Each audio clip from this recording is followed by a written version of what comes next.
Dr. Howard Thurman, one of the mentors of Dr. Martin Luther King Jr.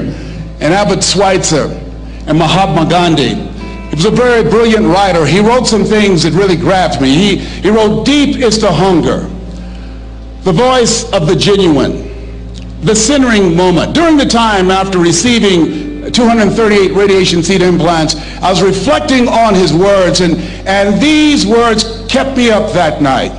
He said, "The ideal situation for a man or woman to die is to have family members praying with them as they cross over."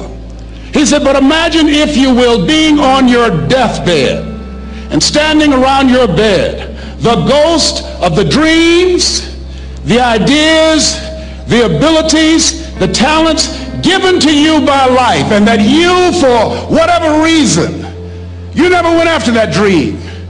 You never acted on those ideas. You never used those talents. You never used those gifts. And there they are standing around your bed looking at you with large angry eyes saying, 'We came to you, and only you could have given us life.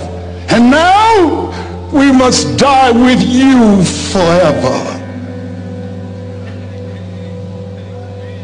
And the question is, if you died today, what dreams, what ideas, what talents, what books, what music, what leadership, what voice will die with you?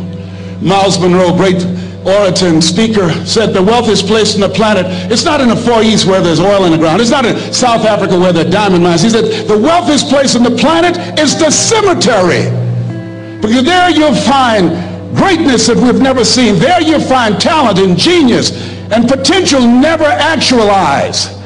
Perhaps that's why Henry David Thoreau wrote the words, "Oh God, to reach the point of death, only to realize that you've never lived." Maybe that's why some unknown writer wrote the words, "What if you live your whole life only to discover that it was wrong? That it was wrong. That you were chosen to do something else and you didn't do it." Repeat after me, please. Live full. Die empty. I want you to take some notes and some things, and I want you to think about your goals and dreams in the three categories that I mentioned: personal, professional, and your social contribution. How many of you are serious about your goals and dreams? Raise your hands, please. Thank you very much. How many of you don't want to take your dreams to your grave with you? Raise your hands, please. Very good. Shake someone's hand on your right and left. Look them in the eyes and say, "Get out of your head and step into your greatness." Do that right now, please. Say, "Get out of your head and step into your greatness." I want you to write this down. Let us say together, as you think about your goals and dreams, let us say together, "It's possible," together, please. Yes, write that down. See, ladies and gentlemen, as an entrepreneur, I've been an entrepreneur for 20 years. It's my 21st year. I could have been speaking and training for 34 years. But for 14 years, I was living in my head. For 14 years, I stopped myself. For 14 years, I used to go see Zig Ziglar, that I considered the #1 motivational speaker on the planet. Zig Ziglar and Tony Robbins, they're the best on the planet. Bob Proctor, they're the best on the planet. Jack Canfield, Mark Victor Hansen, T. Harv Eckert. I would go and see them, and then I would leave, and my conversation with myself was, my heart would say, "I can do that." And then my mind would ask, how? How would you do that, Les Brown? See, when I was in the 5th grade, I was identified as EMR, labeled educable mentally retarded. Put back from the 5th grade to the 4th grade. I failed again when I was in the 8th grade.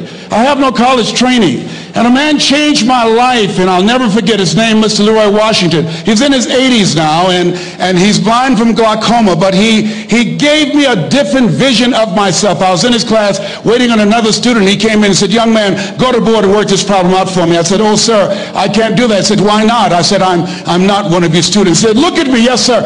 Go to the board and work the problem out anyhow." I said, "Sir, I can't do that." He said, "Why?"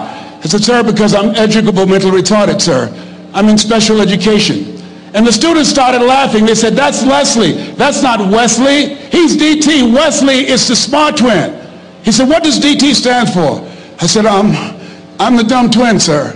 And as the students laughed at me, he came from behind his desk, he looked at me and he said, don't you ever say that again. Someone's opinion of you does not have to become your reality.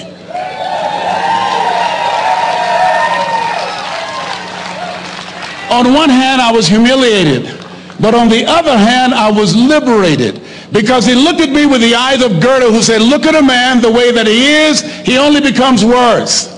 But look at him as if he were what he could be, then he becomes what he should be. And so we developed a relationship. And one of the things that I can just tell you as you think about your goals and dreams, all of us can say in a spirit of integrity that it's possible. That if anybody at any point in time lived their dream, then it's possible that I can live mine. And what I did was, I made a mistake. I looked at my goals and dreams, and my mind said, how will you do that? I went from my heart to my mind. And I stayed up there for 14 years. 14 years. I can't bring those 14 years back. Those years are gone. And I've made a mission in my life to help people to stop putting it off and procrastinating. How many ever thought about something you wanted to do and you procrastinated, you talked yourself out of it? Raise your hand, please. There's a proverb that says, if there's no enemy within, the enemy outside can do us no harm. And so, as you look at your goals and dreams, every day we must convince ourselves, we must sell ourselves on that it's possible. Every seminar, every workshop, every book that I've ever read, every speaker that I've ever heard, it interrupted what I was believing about myself. Everything that you do, everything matters. As you go through each day, I know now as I look back at age 63, looking at my life, everything matters. T. Harv is right. How you do anything is how you do everything. And I realized that the choices I was making was based upon how I saw myself. Let us say together, it's necessary. Write that down. It's necessary as you look at your goals and your dreams, it's necessary that you have a strategy and a game plan to change the story that you believe about yourself. And that's an ongoing process. I've discovered, and many people have, that what we do, what we accomplish, what we produce is a result of the story we believe about ourselves. My favorite book says, be ye not conformed to this world, be ye transformed by the renewing of your mind. And so as I began to work on myself, I realized that I'm getting out of one story and stepping into another story. As I become aware of some things, there's still some things I'm not aware of. So I'm still growing, I'm still developing.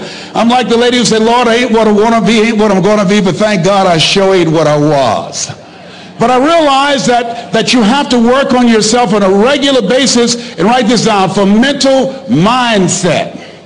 For mental mindset and stamina. Because things are going to happen to you. I believe that the reason that most people go to their graves with their talents and abilities and skills in them is because of the fact, number one, many are like me. They didn't know that they didn't know and thought they knew. I thought I knew myself, and I really didn't know myself as well as I thought. I've discovered that sometimes people can take you to a place within yourself that you can't go by yourself. The other reason is I was afraid. I never worked for a major corporation. I wanted to speak for corporations. I was afraid I would be exposed because I don't have a college education. I felt inferior because of the fact that I don't have a college education. I allowed that level of fear of failure to stop me.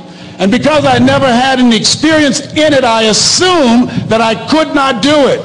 I was paralyzing myself by believing and assuming the limited part of myself as opposed to believing that I had something special.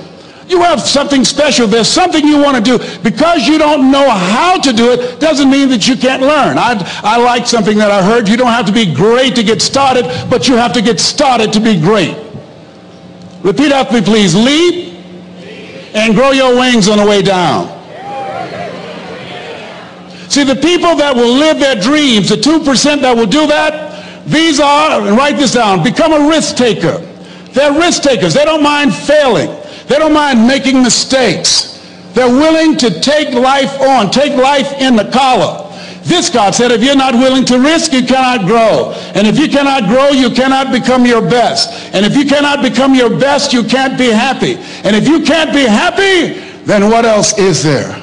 I like what Helen Keller said. She said, life is short and unpredictable. Eat the dessert first.